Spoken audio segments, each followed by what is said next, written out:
In this video, we will focus on factoring perfect square trinomials and special cases, which include sum and difference of squares and sum and difference of cubes.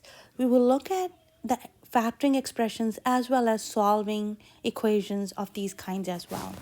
Let us start with perfect square trinomial. Perfect square trinomial is a trinomial that looks like this.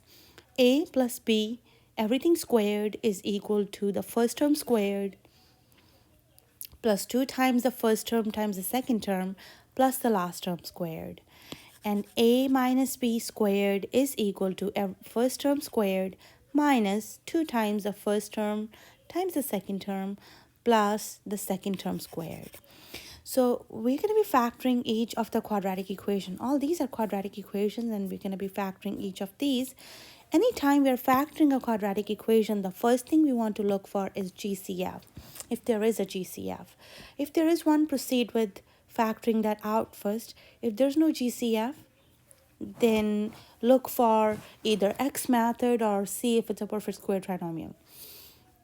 So X method would work fine on all of these, but there's another technique that might be helpful, might be faster sometimes.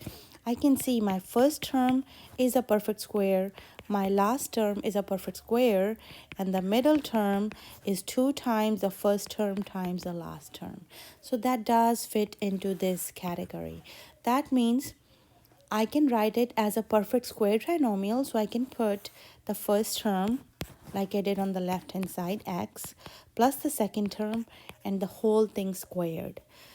First term plus second term, the whole thing squared, okay? X plus 6, the whole thing squared. All right, next example.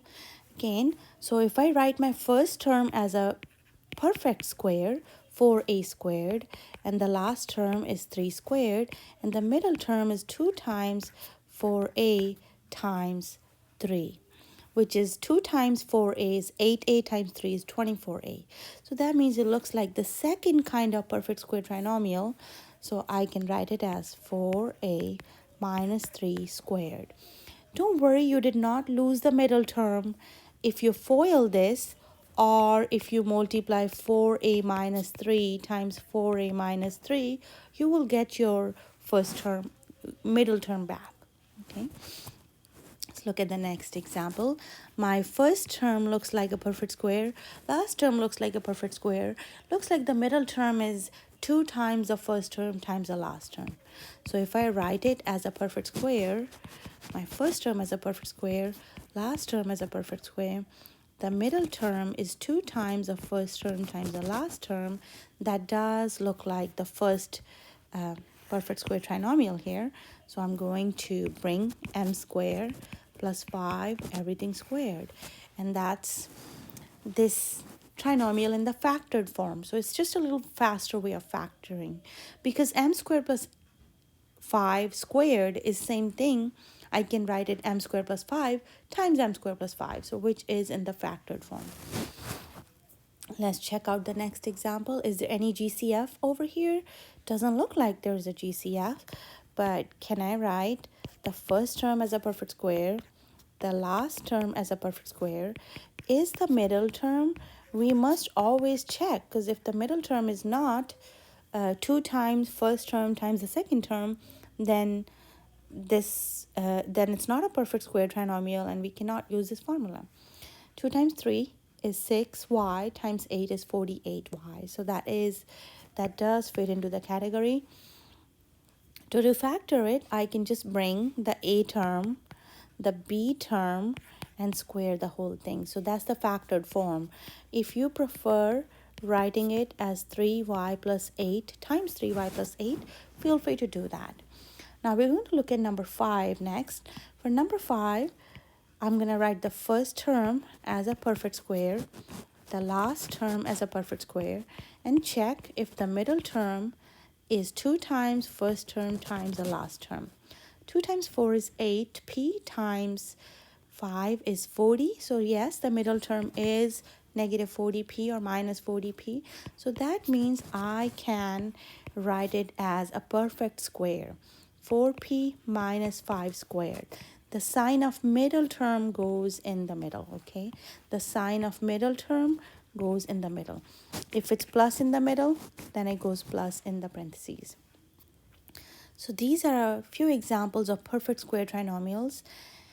Next, we are going to look at factoring binomials, which is two terms, special cases. So we're going to be looking at difference of squares.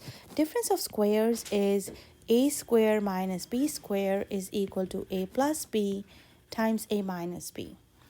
Sum of squares is prime. It is not factorable anymore. Difference of cubes is a cube minus b cube, which is equal to a minus b times a squared plus ab plus b squared. And sum of cubes is a cube plus b cube, which is a plus b times a squared minus ab plus b squared. Some textbooks use the word SOAP. That means the same sign and then opposite sign and always positive.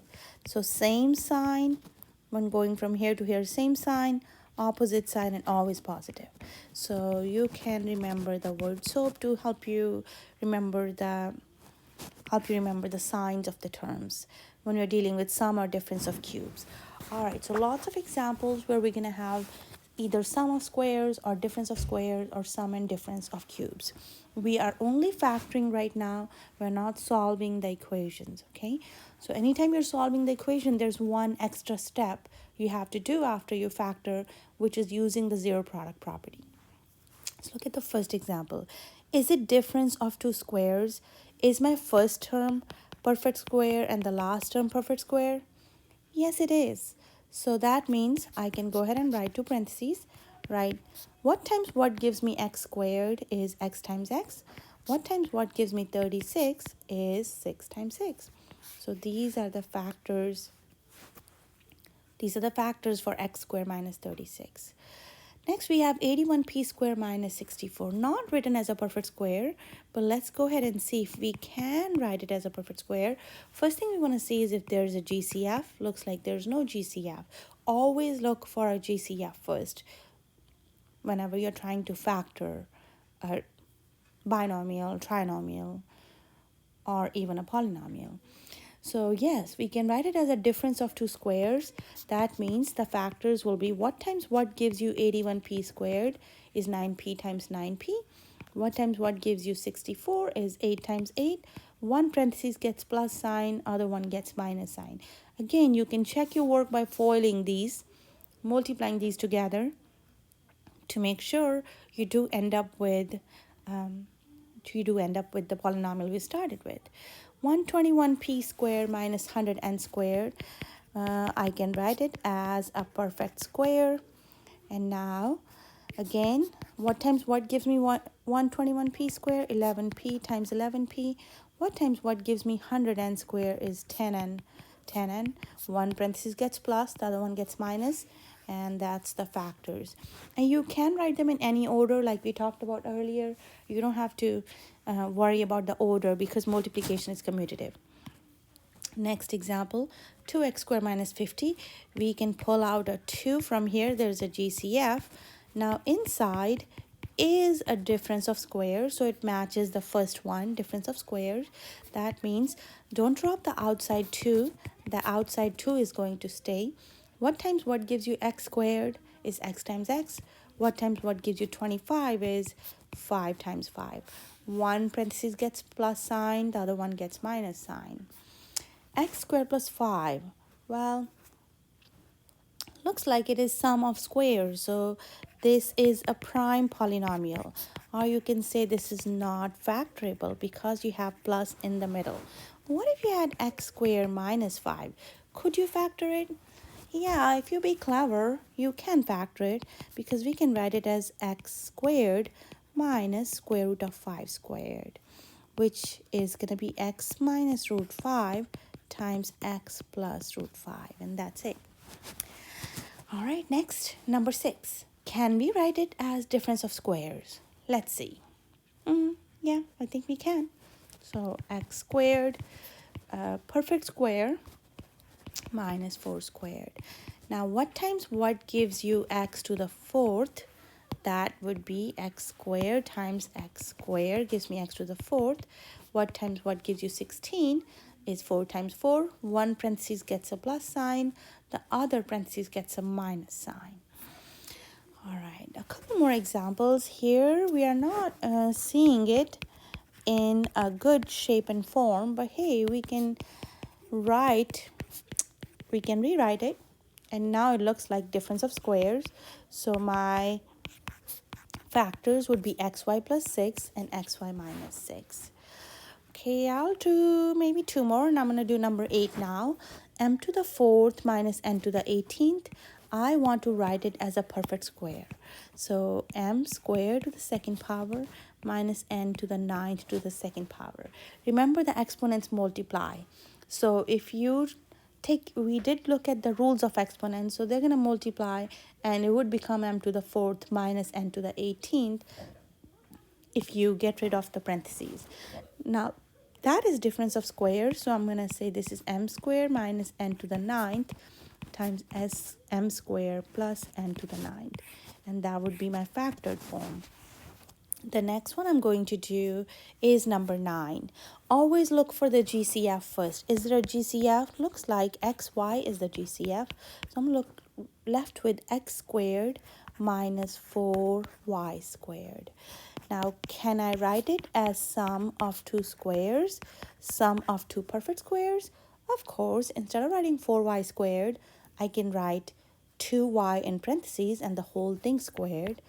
Don't drop the xy in the front, so it's x minus 2y, x plus 2y. And that's all we're left with. Let's look at number 11. 32t squared minus 50. So 32t squared minus 50, none of these are perfect squares, but hey, if I pull out a 2 outside, there's a GCF in there. This is 16t squared minus 25. And now I'm dealing with two perfect squares. So it does match the perfect square trinomials. 4t plus 5 times 4t minus 5. It doesn't matter in which order you write these parentheses. Again, multiplication is commutative. Number 12, I'm going to use it as a discussion prompt, discussion question. So think about it for now. We'll talk about more on this in the discussion board. Let's look at case 3 and 4 now, which is sum and difference of cubes. How do we handle sum and difference of cubes? Okay, sum and difference of cubes, we have x to the 3rd plus 125. Can I write it as sum of two cubes? Looks like I can. This is x to the 3rd plus 5 to the 3rd. Now compare it to the formulas we saw earlier. This is sum of cubes. A cube plus b cube, which is equal to a plus b times a squared minus ab plus b squared. So a plus b, which is going to be x plus 5 times a squared plus, at the end it's going to be b squared plus ab, which is 5x. And this is the factored form of that polynomial. If you go ahead and multiply them, FOIL them out, you can check you're going to get. So if you want to check your work, you can always distribute the x into this entire parentheses, distribute the 5 into this entire parentheses. Okay, so x times x squared is x to the 3rd plus 5x squared plus 25x plus 5x squared plus 25x plus 125. Oh, I didn't do the signs correctly. Remember the word soap? So same sign, opposite, always positive. All right, same sign, opposite, always positive. Please correct that. So that is going to be x to the 3rd power minus 5x squared, and then plus 25x, and then plus 5x squared minus 25x. And now you can see that they're going to be gone, canceled. Okay, don't forget the word soap. So you have the same sign in the first parentheses, opposite sign, and then always positive. Next, example number 2. Does it look like sum of two cubes? Not really, because 5 is not a perfect cube. But hey, what if I pull out a 5 from here? Does that look better? Yeah, I know 8 is a perfect cube, so that would be nicer. So this turns out to be 5k cube plus 2 to the third power, k cube plus 2 cube. Now again, I'm dealing with sum of two cubes, which is going to equal 5k plus 2, same sign, first term squared minus product of the two plus the last term squared.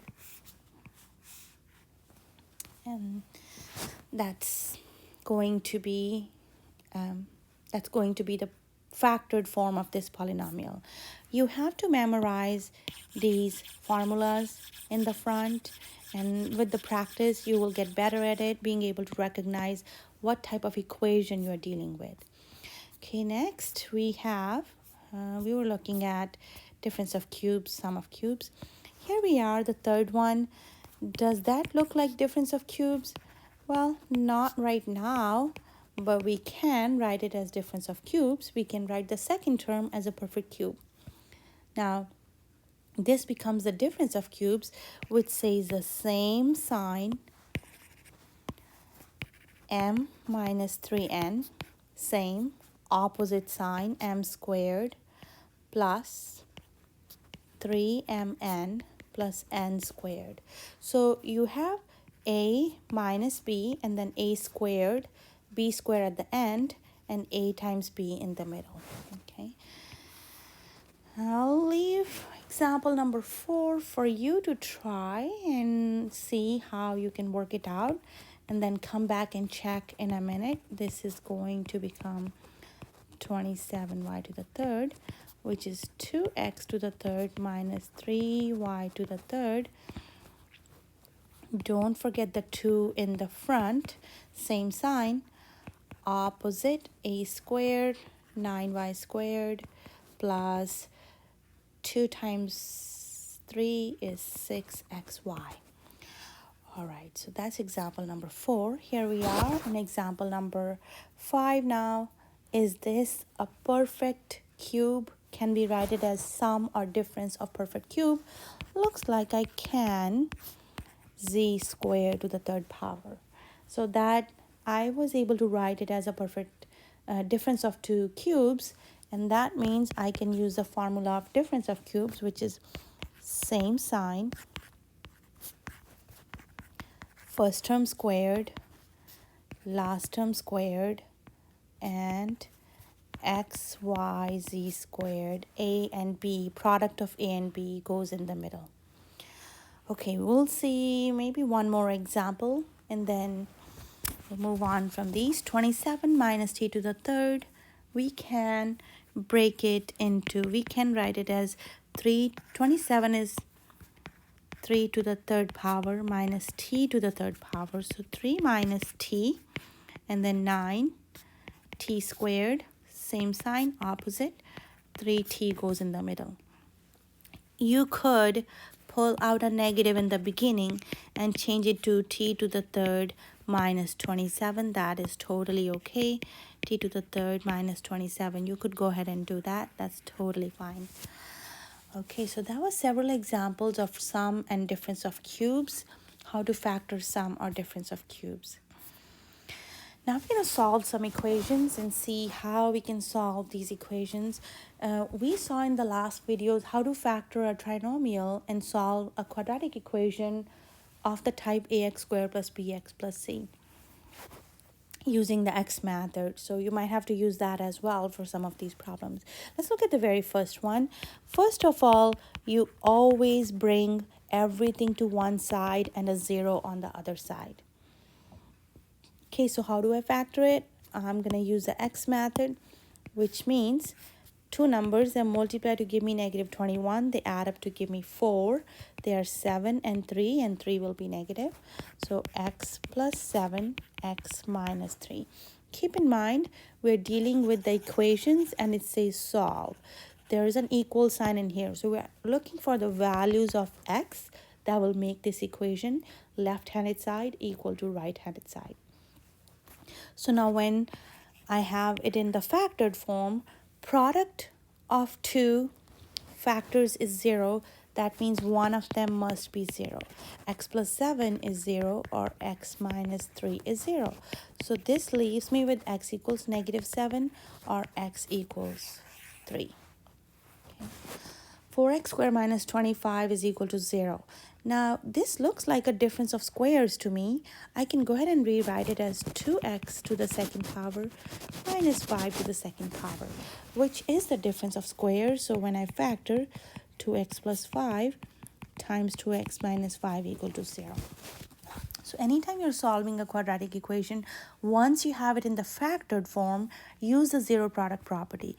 Zero product property says either the first factor is 0 or the second factor is 0. 2x minus 5 is 0. So this leaves me with 2x equals negative 5, x equals negative 5 over 2. Or 2x equals positive 5, x equals 5 over 2. So two answers here for this quadratic equation. If x is positive 5 over 2 or x is negative 5 over 2, then the left side will turn into 0. You can always plug them back in and check for your own peace of mind. Let's look at number 3. You can use the x method, or you can also use that we just learned, that this is a perfect square trinomial because your first term is a perfect square and the last term is a perfect square and the middle term is 2 times the first term times the last term. So if that's the case, you can bring the a, you can bring the b, and sign off the middle term in the middle and square the whole thing. These are the factors. Go ahead and try the x method. You would get the same thing using the x method. So that means x minus 12 times x minus 12 equal to 0, which gives you your answer x equals 12 and x equals 12. No need to write it twice. Writing it once is good enough, okay? We don't need to write it twice. Writing it once is good. All right, here's number 4. 49x squared equals 100. Is this difference of squares? Yes, it does look like difference of squares to me. Not exactly, but after I move the 100 to left hand side, always bring a 0 on one side whenever you're dealing with quadratic equations. That's your first step. Bring a 0 on one side and then see if there's a GCF factor using the techniques we have talked about, and then use the zero product property. So now I can write it as 7x squared minus 10 squared equals 0. 7x minus 10, 7x plus 10 equal to 0. Now, zero product property says either 7x minus 10 is 0 or 7x plus 10 is 0. So this leaves me with 7x is equal to 10, x is equal to 10 over 7. 7x equals 10, x equals 10 over 7, or 7x is negative 10 and x equals negative 10 over 7. So there's our two answers, two solutions possible here. All right, now let's look at two more problems. One a bit complicated, the other one is not so complicated. So we want to solve 2x cubed equals 18x. Again, do not divide both sides with x. That's not okay because you lose some solutions if you divide with the variable. Now, the first thing you want to do is you want to bring everything to one side. Now, see if there's any GCF.